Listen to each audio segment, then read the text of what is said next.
ठंड में दोपहर में उठने वाले ससुराल की बड़ी बहू।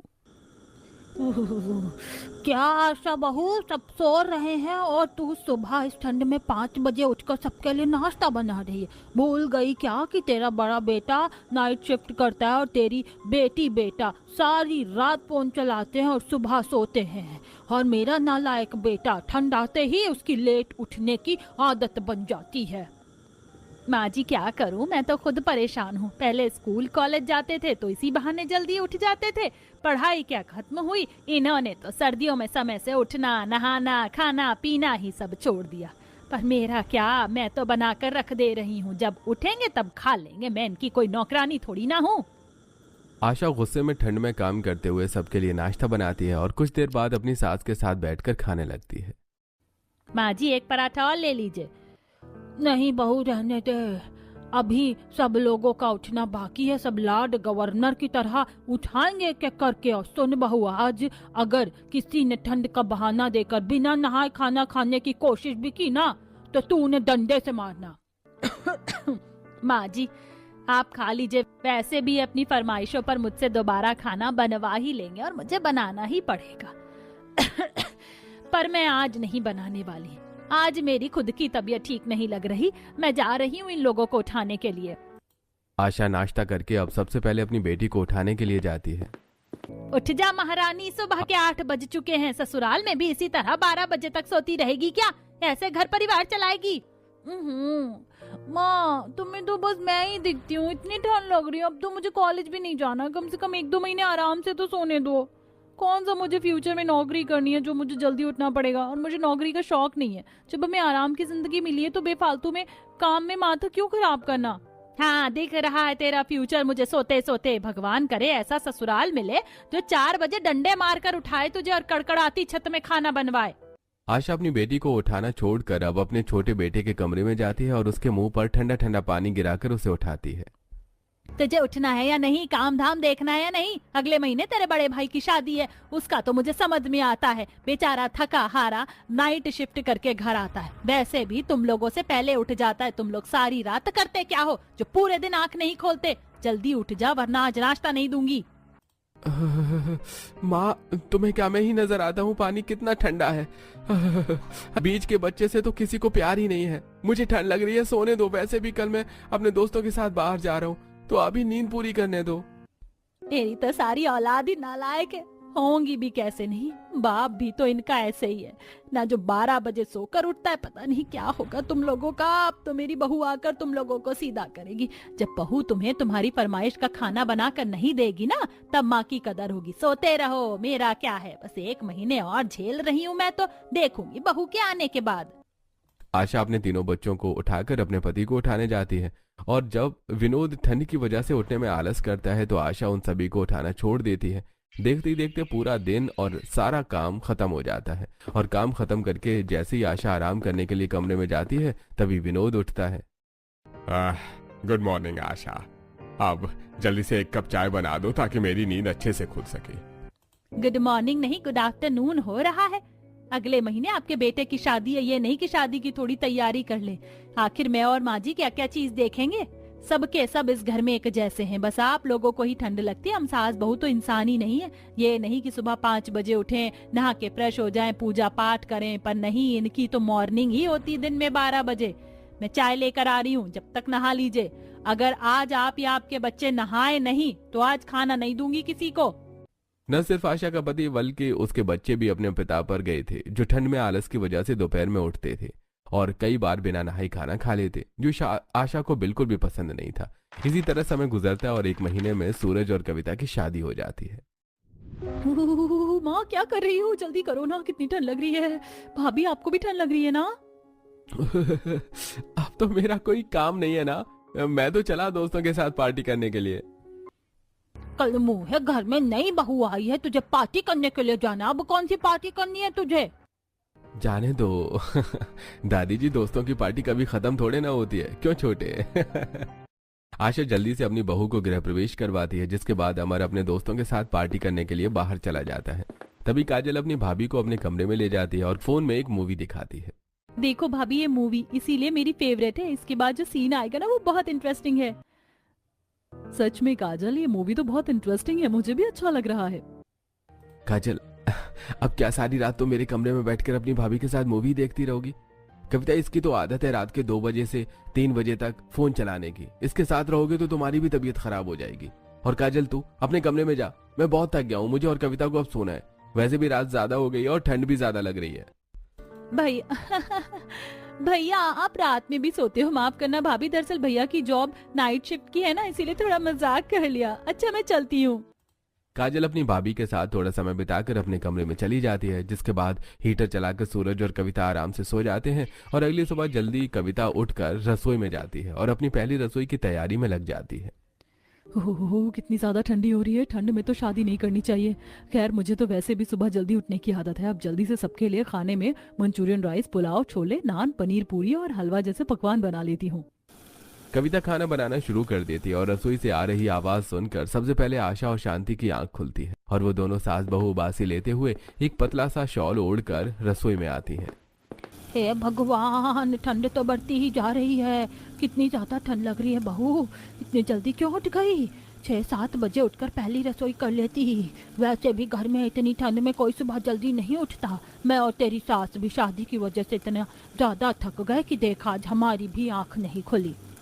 कोई बात नहीं माँ जी, जिसको जब उठना है उठने दीजिए। मैं उनके लिए उसी वक्त कुछ और बना दूंगी या यही खाना गर्म कर दूंगी। वैसे मेरी माँ कहती है कि इंसान को सर्दी हो या गर्मी सुबह जल्दी उठकर काम कर लेना चाहिए, और मेरी तो शुरू से ही आदत है। मैं कितनी भी थक जाऊं या कितना ही काम क्यों ना कर लूं, सुबह 5 बजे मेरी आंख अपने आप खुल जाती है। और जब मेरी आंखें खुल ही गई हैं तो फिर मैंने सोचा कि क्यों ना मैं अपनी पहली रसोई की तैयारी भी कर लूं। 6 बजे खाना बने या 5 बजे, मुझे अपनी पहली रसोई तो करनी ही थी। बहू, तेरे घर वालों ने तो तुझे बहुत अच्छे संस्कार दिए। काश कि ऐसे संस्कार मैं भी अपने बच्चों को दे पाती। मेरे बच्चे तो 1 नंबर के निकम्मे हैं। बिल्कुल सही कहा बहू तूने। चल बहू, तू जल्दी से खाना वाना बना ले, जब तक मैं और तेरी सास फ्रेश होकर आते। वैसे रसोई में बहुत ज्यादा ही ठंड लग रही है। कुछ ही देर में शांति और आशा फ्रेश होकर नीचे आती हैं और कविता सिर्फ अपनी सास और दादी सास को खाना परोसती है। ये लीजिए दादी जी, रात में सूरज जी बता रहे थे कि आपको मीठे में सब कुछ पसंद है, इसीलिए मैंने आपके लिए हलवा बनाया, वो भी गाजर का। अरे बहू, तुम्हारे खाने में तो बहुत अच्छी खुशबू आ रही है। अगर ये लोग भी सुबह जल्दी उठ जाते तो इतना स्वादिष्ट खाना चख पाते। पर जाने दो, कहते हैं ना, जो जागत है वो पावत है और जो सोवत है वो खोवत है। वाह, क्या लाजवाब खाना बनाया है तुमने इस ठंड के मौसम में। गर्मा गर्म गाजर का हलवा खाकर तो मजा ही आ गया। कविता अपनी दोनों सासों को नाश्ता करवाकर खुद भी खाना खाती है और उसके बाद तीनों सास बहू घर के कामों में लग जाती हैं। देखते ही देखते सुबह से दोपहर हो जाती है और दोपहर होते ही घर के सभी सदस्य एक एक करके उठकर बाहर आते हैं। अरे आशा, आशा कहाँ रह गई? अरे भूल गई क्या? उठते ही मुझे चाय चाहिए होती है। कमरे में अभी चाय नहीं लेकर आई, कम से कम डाइनिंग टेबल पर तो दे दो। माँ, मुझे भी 4 बजे तक ऑफिस के लिए निकलना है, जल्दी से नाश्ता लगा दो। अरे, लगता है आप लोग भूल गए कि घर में नई बहू आ गई है। मैं हूँ ना, आज मेरी पहली रसोई थी और इसके लिए मैंने खाने में बहुत कुछ बनाया है। मैं बस अभी आप लोगों के लिए खाना गर्म करके लाती हूँ। क्या आप हमें खाना सिर्फ गर्म करके दोगी इस ठंड में? भाभी, ठंड में तो गर्मा गर्म गैस से उतरा हुआ खाना पसंद आता है, न कि बासी ठंडा खाना गर्म करके खाने में अच्छा लगता है। आप हमारे लिए मैगी पास्ता ही बना दो या तो फिर मूली के पराठे बना दो। ठंड में मजा आ जाता है ऐसा खाना खाकर। कुछ नहीं मिलेगा तुम लोगों को। मुझे तो परेशान करते ही थे, बेचारी मेरी बहू को भी करने लगे। तुम सब जाकर पहले नहा कर आओ। बहू ने अपनी पहली रसोई में जो बनाया है वही खाना होगा। कोई बात नहीं माँ जी, मैं इस घर की बहू हूँ और मेरा कर्तव्य बनता है कि मैं अपने घर वालों की बातें मानूं, उनका ख्याल रखूं। कोई बात नहीं, आप सब फ्रेश होकर आ जाओ, मैं आप लोगों की पसंद का ही बना देती हूँ। पापा जी, मैं आपके लिए चाय लेकर आती हूँ। इतना बोलकर कविता रसोई में अपनी नंद, पति और देवर के लिए पास्ता, मैगी और मूली के पराठे बनाने लगती है। साथ में चाय की केतली में चाय पकाने के लिए रख देती है। तो वहीं शांति घर के बच्चों को डांट रही होती है। तुम लोगों को शर्म आनी चाहिए। बहू क्या सोचेगी? उसको आते ही परेशान कर रहे हो। और जाकर नहा लो, बदबू आ रही है तुम लोगों के शरीर से। सच सच बताना, तुम दोनों भाई बहन आखिरी बार कब नहाए थे? यार दादी, ठंड में रोज रोज कौन नहाता है? अभी परसों ही तो नहाए थे। इस घर में इंसान नहीं, पापी लोग बसते हैं। परसों नहाया था, खाना भी तो परसों खाया था, आज भी चाहिए? चाहिए ना, वो भी अपनी फरमाइश का।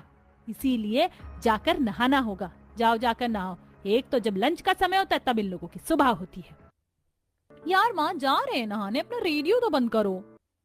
मुंह बनाकर काजल और अमर नहाने के लिए चले जाते हैं तो वहीं सूरज ऑफिस जाने के लिए तैयार होकर बाहर आता है और कुछ ही देर में कविता अपने घर वालों को उनकी पसंद का नाश्ता बनाकर देती है।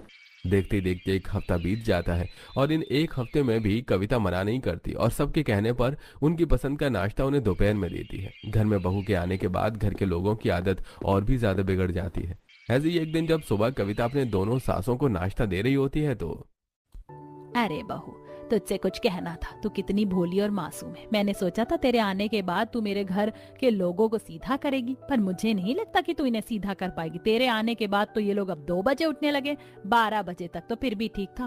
तुम इनको मना क्यों नहीं करती किसी भी चीज के लिए? पर माँ जी, मैं कैसे किसी को मना कर सकती हूँ? वो लोग कितने प्यार से मुझसे कुछ मांगते हैं। कविता की बात सुनकर आशा और शांति और भी परेशान हो जाती हैं। अब ये सिलसिला इसी तरह चलता रहा। बेचारी कविता सुबह 5 बजे उठकर सबके लिए नाश्ता बना देती है, पर जब दोपहर में उनकी आंखें खुलती हैं तो वो लोग उसके हाथों का बनाया हुआ नाश्ता न खाकर अपने लिए स्पेशल नाश्ता बनवाते हैं। भाभी, मेरे लिए आलू का पराठा बनाना और कॉफी। माँ, तुम कहती थी ना कि मैं काम नहीं करता। मैंने भी भैया की तरह नाइट शिफ्ट की जॉब देख ली है। अब तो तुम्हें दिक्कत नहीं होगी ना अगर मैं दोपहर के 12 बजे तक सोऊं तो? और भाभी, आप मेरे लिए छोले चावल बना दो जब तक मैं जा रहा हूँ नहाने के लिए, क्योंकि 5 बजे मुझे भी घर से निकलना है। देख रही हैं आप, मेरे दोनों बच्चे नालायक निकल गए। अब तो लगता है इसकी भी शादी करवा ही देनी चाहिए। अब ज्यादा ठंड भी नहीं रही, फिर भी देखो इन्हें, इतनी ज्यादा ठंड लग रही है। समय गुजरता है और गुजरते समय के साथ कविता अपनी ससुराल में पूरी तरह से ढल जाती है और काफी परेशान भी होती है, पर किसी से कुछ नहीं कहती। ऐसे ही एक दिन वो ठंड में काफी सारे कपड़े धोकर ऊपर छत पर उन्हें डालने के लिए जाती है, जहां उसकी पड़ोसन उसे मिलती है। कविता, अब तो तुम खुश होगी। आखिर सर्दियां जो जा रही हैं, कैसे झेल लेती हो तुम अपने परिवार वालों को? तुम्हें तो 5 बजे उठने की आदत है। तुम सुबह उठती हो, नाश्ता बनाती हो, नहाती हो, काम करती हो, पूजा करती हो, और उसके बाद दोबारा दोपहर को अपने घर वालों के लिए नाश्ता बनाती हो। अपने घर वालों को सुधारती क्यों नहीं हो? सुबह जल्दी उठने की आदत लगाओ। भला दोपहर में कौन उठता है? मैं किसी से कुछ नहीं बोलती और मुझे यहाँ आए भी कितने ही दिन हुए। अब माँ जी देवर जी की शादी की बात कर रही है। भगवान ने चाहा तो इस बार जब सर्दी आएगी तो मेरी देवरानी आ जाएगी, और देवरानी के आने के बाद मेरा काम हल्का हो जाएगा। और ये घर वालों की बात है तो ननद जी की भी 1-2 साल बाद शादी होनी ही है, तो उनको तो सुधरना पड़ेगा। फिर घर में रह जाएंगे पापा जी घर के बड़े हैं, उनसे मैं जुबान थोड़ी चला सकती हूँ। हाँ, ये भी सही है। कविता कपड़े डालकर नीचे आती है और नीचे आते ही दोपहर के 3 बजे काजल अपनी भाभी से लंच मांगती है। भाभी, अगर मैं आपसे कुछ खाने को ना मांगू तो आप मुझे कुछ खाने को भी ना दो। भूख लग रही है, कुछ खाने को दे दो। लंच का टाइम हो चुका है। शाम के 4 बजने वाले हैं और अब तेरा लंच का टाइम हो रहा है। बहू, तूने ही बिगाड़ के रखा। कल को तेरी शादी होगी तो क्या ससुराल ऐसे संभालेगी? जाने दीजिए माँ जी, बड़ी बहू तो कुछ कर नहीं पाई, पर देख लेना छोटी बहू जब आएगी ना तो इन्हें सुधार कर ही मानेगी। जा रहे हैं ना इस संडे हम लड़की देखने के लिए। आशा की बात सुनकर काजल चुप हो जाती है और अगले हफ्ते पूरा परिवार अमर के लिए लड़की देखने के लिए जाते हैं। समय गुजरता है और बहुत जल्द अमर की भी शादी हो जाती है। गर्मियों में सभी समय से उठते, खाते और अपना काम करते, पर जैसी सर्दी आती है वो लोग पहले की तरह से आलसी हो जाते हैं और इस बार घर में एक सदस्य और बढ़ जाता है। निशा, उठो, 5 बज गए हैं। जानती हो ना, माँ जी और दादी जी हमारी तरह सुबह जल्दी उठ जाती हैं। उन्हें सुबह नाश्ता चाहिए होता है। बाकी घर वाले तो धीरे धीरे उठेंगे, तुम तो उठ जाओ, काम में थोड़ी मदद करवा दो। यार दीदी, सोने दो। आपको सुबह जल्दी उठने की आदत है, मुझे नहीं। और अब सर्दी आ गई है और मैं क्यों सुबह जल्दी उठकर घर के कामों में आपकी मदद करवाऊं? कौन सा मेरे पति को सुबह जल्दी जाना होता है? वो तो आएंगे ही सुबह 6 बजे और आते ही सो जाएंगे। मैं अपने पति के साथ उठूंगी 11-12 बजे। अपनी देवरानी की बातें सुनकर कविता चुपचाप रसोई में जाकर ठंड में ठिठुरते हुए खाना बनाती है और तभी वहां आशा आ जाती है। बहू, तू अकेली काम कर रही है? छोटी बहू कहाँ है? माँ जी, देवरानी जी सो रही है। मैंने उन्हें उठाया था पर उठना ही नहीं चाहती। कहती है मैं जल्दी उठकर क्या करूं? मेरी तो किस्मत ही खराब है। बड़ी बहू इतनी भोली निकली, इन लोगों पर राज कर रही है, और छोटी बहू भी मेरे बच्चों की तरह निकली। ये सब तेरी गलतियों का नतीजा है। सुन, अगर तू सख्त बनी होती तो आज मेरे घर वाले सीधे होते और तेरी देवरानी आराम न फरमा रही होती इस ठंड में।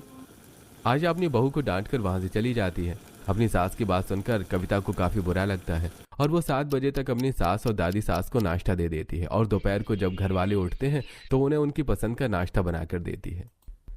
दीदी, सबके लिए नाश्ता बना रही हो तो मेरे लिए भी बना दो। क्यों छोटी बहू? बड़ी बहू ही तेरे लिए नाश्ता बनाएगी। समय देखा है, दोपहर के 12 बज रहे हैं। इस समय नाश्ता नहीं, लंच होता है। इस घर के सभी लोग एक जैसे हैं और सिर्फ ठंड तुझे नहीं, बड़ी बहू को भी लगती है। दादी, अगर अब भाभी नाश्ता बना रही है तो मेरी बीवी के लिए बनाने में क्या दिक्कत है? ठंड की वजह से मेरी बीवी के हाथ पैर में सूजन आ रखी है और भाभी की तो आदत है सुबह जल्दी उठकर काम करने की, और आप ही लोग तो कहते हो जो काम करते हैं उसे ठंड नहीं लगती। अमर अपनी बीवी का पूरा साथ देता है, पर वहीं बैठा सूरज एक शब्द नहीं बोलता, जो देख कविता को काफी बुरा लगता है और वो दोपहर में फिर से सबकी फरमाइश का खाना बनाती है। समय बीतता है और एक दिन जब शाम को कविता मार्केट में होती है तो उसकी मुलाकात उसके दोस्त से होती है। अरे यार, कितने दिनों बाद मिले हैं। वैसे अब तो तेरी देवरानी भी है, इस सर्दी तो तुझे परेशान नहीं होना पड़ रहा होगा। पिछली बार तो तू बड़ी परेशान हो गई थी, क्यों? हाँ, कहाँ यार, देवरानी होने का कोई फायदा नहीं। अब तो घर के भी काम करो, बाहर के भी काम देखो और घर वालों की 4 बातें भी सुनो। क्या देवरानी के आने के बाद भी तुझे आराम नहीं है? यार इतनी ज्यादा ठंड हो रही है, घर में काम कर रही है ठंडे पानी में, देवरानी ठंड को एंजॉय कर रही है, तो तू बोलना शुरू करना। अब कब अपना मुंह खोलेगी? कल्पना की बातें सुनकर कविता सोच में पड़ जाती है और सोचते सोचते घर आती है। ऐसे कुछ दिन बीत जाते हैं और रात को जब ठंड में कांपते हुए कविता गंदे बर्तन साफ कर रही होती है तो तैयार होकर निशा और अमर आकर उनसे कहते हैं, जेठानी जी, मेरे लिए खाना मत बनाना, मैं और आपके देवर जी बाहर डिनर करने के लिए जा रहे हैं। पर खाना तो बन चुका है, मैं तो बर्तन साफ कर रही हूँ और तुम्हारे तो हाथ पैर में सूजन है ना, और ठंड भी बहुत है। अरे भाभी, ठंड में ही तो मजा आता है बाहर घूमने में।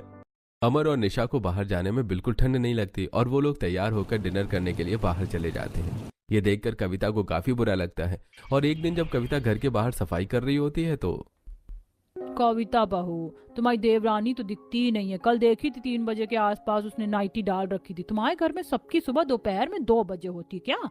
ऐसा नहीं है आंटी जी, दरअसल अभी कुछ दिनों से मेरी देवरानी की तबीयत ठीक नहीं है ना, इस वजह से वो थोड़ा लेट उठती है। अरे बहू, तुम बहुत बोली हो, ये सब बहाना है। थोड़ी टेढ़ी बनो और देवरानी और अपने घर वालों को भी सुधारो। तुम्हारी जो ननद है उसकी भी शादी होनी है 1-2 साल के अंदर। अभी से बोलो उसे सुबह जल्दी उठकर घर के काम में तुम्हें मदद करवाए, और अगर ना उठे तो छोड़ दो उनको उनके हाल पर। सही कह रही है शोभा बहन, तुम्हारी पता नहीं सास कैसी है जो कुछ नहीं बोलती। लोगों की बातें सुनकर अब कविता भी खुद को बदलने का फैसला लेती है और वो काम छोड़कर अपने कमरे में हीटर चलाकर बैठ जाती है और दोपहर में एक एक करके सब उठते हैं और बहू को न देखकर उसके कमरे में आते हैं। अरे बहू, तुम कमरे में बैठी हो, बाहर इतनी तगड़ी धूप निकली है और हीटर चला रखा है, जाकर जरा मेरी चाय बना दो। और जेठानी जी, मेरे लिए तो आज सीधा लंच ही बना देना, बहुत भूख लग रही है, और अपने देवर का लंच पैक कर देना, सुबह वाला खाना मत देना। भाभी मेरे लिए ना पोहे बना देना, इसके बाद मुझे अपनी एक सीरीज भी खत्म करनी है। आप सब एक बार मेरे पैर देखिए, मुझसे खड़ा नहीं हुआ जा रहा है, मैं काम कैसे करूं? और निशा, तुम भी इस घर की बहू हो, सुबह जल्दी नहीं उठती तुम, क्योंकि तुम्हारे पति को काम पर नहीं जाना होता, पर शाम को तो जाना होता है। अब शाम का काम भी क्या मैं करूं? पति तुम्हारा है तो तुम खुद संभालो, क्योंकि सूरज जी ने तो अपना शिफ्ट चेंज करने का फैसला कर लिया है। बस 1-2 दिन और काजल, तुम्हारे लिए भी लड़के देखे जा रहे हैं, सुधर जाओ वरना ससुराल में बस नहीं पाओगी। और हाँ, पोहे खत्म हो गए, अगर खाना है तो खुद बाजार से लेकर आओ। हाँ, भाभी ये आपको क्या हो गया है? आप ऐसे तो बात नहीं करती थी। हाँ, नहीं करती थी, पर जैसा देश वैसा भेष। अब मेरे घर वाले जैसे हैं, मुझे भी तो उनके जैसा बनना पड़ेगा ना। कविता की बातें सुनकर सब वहां से चले जाते हैं और निशा रसोई में जाकर ठंड में कांपते हुए अपने और अपने पति के लिए खाना बनाने लगती है। तो वहीं काजल भी ठंड में थरथराती हुई दुकान जाती है। भाभी कैसे बाहर जाती थी, कितनी ठंड लग रही है, दुकान भी दूर लग रही है, अब जल्दी से पोहे लेकर आओ, इससे पहले कि निशा भाभी खाना बनाकर रसोई से निकल जाए। ठंड में कांपते हुए काजल दुकान पर खड़ी होकर अपनी बारी का इंतजार करती है और पोहे लेकर घर आती है, जहां निशा अपना और अपने पति का नाश्ता बना रही होती है। और तभी काजल पोहे देते हुए कहती है, भाभी बाहर बहुत ठंड है और दुकान पर भी बहुत भीड़ थी, मैं रजाई में जा रही हूँ बैठने के लिए, मेरे पोहे बना कर ले आना।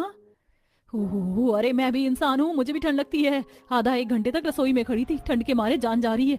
मैं भी खाना खाकर रजाई में जा रही हूँ, अपने लिए खुद पोहे बनाओ। निशा काजल का काम करने से साफ मना कर देती है, जिसके बाद काजल मुंह बनाकर खुद रसोई में जाती है और ठंड में ठिठुरते हुए खाना बनाती है। तो वहीं जब विनोद को चाय नहीं मिलती तो वो गुस्से में घर से बाहर निकलता है और सभी उसके कुछ दोस्त उसे रास्ते में मिलते हैं, जो दोपहर की धूप लेने के लिए पार्क जा रहे होते हैं। अरे विनोद भाई, आज तुम दिख गए। ठंड में तो तुम घर से बाहर ही नहीं निकलते। माना कि तुम रिटायर्ड आदमी हो और लेट उठने की आदत है, पर 8 बजे तो उठ जाया करो भाई। तुम्हें पता है, हम सभी बूढ़े लोग रोज सुबह 7 बजे पार्क जाते हैं, और जब से हमने सुबह जल्दी उठना शुरू किया है ना, हमारी सेहत अच्छी होने लगी है। अरे क्या इतनी ठंड में तुम लोग सुबह 7 बजे पार्क जाते हो? अरे पार्क में तो और ज्यादा ठंड लगती होगी ना। भैया मेरी बस की तो नहीं है, वैसे भी आजकल मेरी तबीयत भी ठीक नहीं रहती। तुम ही लोग जो इतनी ठंड में इतनी सुबह पार्क जाते हो। अरे क्या विनोद भाई, तुम बूढ़े हो गए और इस ठंड में इतना आलस करते हो, इसीलिए तबीयत बिगड़ रही है।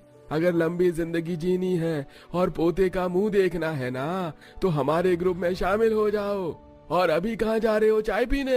ये कोई चाय पीने का समय है भाई? हमारे साथ पार्क में चलो, वहां बैठेंगे, लूडो खेलेंगे, धूप सेकेंगे और शाम की चाय पीते हुए घर जाएंगे। देखना तुम्हें बिल्कुल ठंड नहीं लगेगी। काफी दिनों बाद जब विनोद अपने दोस्तों से मिलता है तो न चाहते हुए भी उनके साथ पार्क जाता है, जहां वो काफी देर तक धूप में बैठता है और उनके साथ लूडो खेलता है और शाम को अपने दोस्तों के साथ चाय पीने के लिए एक टपरी पर जाता है। अरे जब तक पार्क में बैठे थे धूप में, ठंड का तो एहसास ही नहीं हुआ। अब इतनी ज्यादा ठंड लग रही है, ऊपर से तुम लोग मुझे यहाँ चाय की टपरी पर ले आए। अच्छा खासा मैं घर में रजाई में बैठा रहता। अरे भैया तुमसे तो ठंड में रजाई और घर ही नहीं छूटता। माना कि ठंड है, पर ठंड को एंजॉय करना सीखो। हाँ भाई छोटू, लगा दे 4 कप चाय।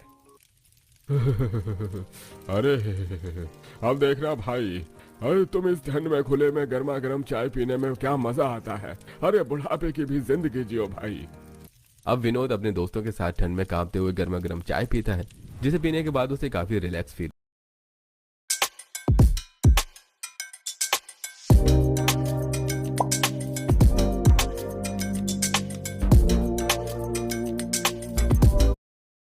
होता है। कुछ ही देर में वो अपने घर जाता है तो वहीं काजल अपने गंदे कपड़े खुद धोने के लिए जा रही होती है।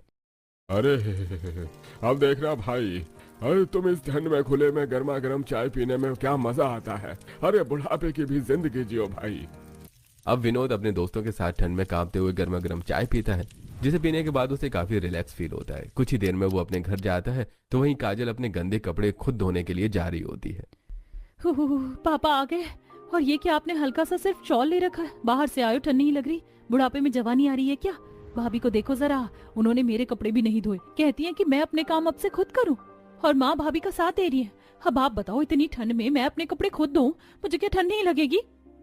अरे मेरी सारी औलाद मुझ पर गई है। अरे निकम्मी, काम नहीं करेगी तो ठंड तो लगेगी ही। काम कर, ठंड नहीं लगेगी। बाहर जाकर दोस्तों से मिलकर मुझे भी बहुत अच्छा फील हो रहा है, और अब मैं तो रात को जल्दी सोऊंगा। विनोद भी काजल की एक नहीं सुनता और अपने कमरे में चला जाता है, जिसके बाद ठंड में कांपते हुए काजल कपड़े धोती है। कितनी ठंड लग रही है। मैं तो थक गई हूँ, पूरे कपड़े भी गीले हो गए। लगता है अब नहाना ही पड़ेगा।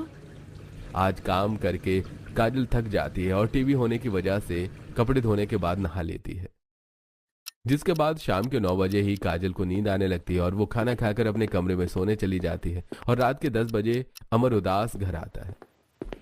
अरे आज ऑफिस से जल्दी कैसे घर आ गए? क्या हुआ जी, आज आप जल्दी कैसे घर आ गए? अरे कितनी ठंड लग रही है। कुछ नहीं हुआ, सब ठीक है। ऑफिस वालों ने शिफ्टिंग चेंज कर दी है। अब 2 महीने डे शिफ्ट रहेगी और 1 महीने नाइट शिफ्ट। चलो ये भी ठीक है, वैसे भी बहुत थक गया हूँ। मेरा खाना कमरे में लेकर आ जाओ। अरे मैं सोने जा रहा हूँ, और हाँ, कल सुबह जल्दी उठकर नाश्ता और लंच दोनों बना देना। सुबह 10 बजे से पहले ऑफिस पहुंचना है। चलो बढ़िया हुआ, अब मेरा छोटा बेटा भी दिन में ऑफिस में रहेगा और रात में सोएगा। वैसे बड़ी बहू सूरज का क्या हुआ? बस माँ जी, मंडे से वो भी दिन में ऑफिस जाना शुरू कर देंगे। उन्होंने ऑफिस बदल दिया है। सुन लो, अब आप सब अब ठंड में भी सुबह जल्दी उठने की आदत डाल लो, अगर अपना काम समय पर करना है तो। इतना बोलकर शांति हंसते हुए अपने कमरे में चली जाती है। अब अगली सुबह जब कविता सुबह 5 बजे उठती है तो वो देखती है कि निशा पहले से ही रसोई में है। अरे तुम उठ गई, मुझे तो लगा तुम सो रही होगी और मुझे ही उठाना होगा। दीदी, अब मेरे पति को सुबह ही जाना है, अब तो आदत बनानी ही पड़ेगी। निशा की बात को सुनकर कविता को काफी अच्छा लगता है। उसके बाद दोनों जेठानी मिलकर एक साथ खाना बनाती हैं और 7 बजे जब वो नाश्ता लेकर बाहर जाती हैं तो कविता, आशा और शांति देखती हैं कि आज घर के सभी सदस्य फ्रेश होकर कांपते हुए डाइनिंग टेबल पर हैं। अरे चलो भाई लोग, नाश्ता करो। मैं अपने दोस्तों से मिलकर आता हूँ सुबह की एक्सरसाइज करके, ताकि पूरा दिन मेरा तरोताजा रहे। वैसे घर में थोड़ा काम करके रात को जल्दी सोना और सुबह जल्दी उठना इतना भी बुरा नहीं है। हाँ हाँ, बुरा होगा भी कैसे? अगर लेट उठेगी तो खाने को कुछ नहीं मिलेगा, क्योंकि हम सब तो अब समय पर उठने लगे हैं। वैसे मैंने सोचा नहीं था कि मेरी बड़ी बहू इस ठंड में तुम लोगों को सुधार पाएगी। बस बहू का एक जवाब और एक फैसला और एक दिन में पूरा परिवार सुधर गया और कुछ हालातों ने सुधार दिया। इतने दिनों बाद अपनी सास के मुंह से तारीफ सुनकर कविता को भी काफी अच्छा लगता है, जिसके बाद सब एक साथ नाश्ता करते हैं और इस तरह घर के सभी लोगों की आदतें सुधर जाती हैं और अब वो लोग सुबह जल्दी उठने की आदत धीरे धीरे डाल लेते हैं।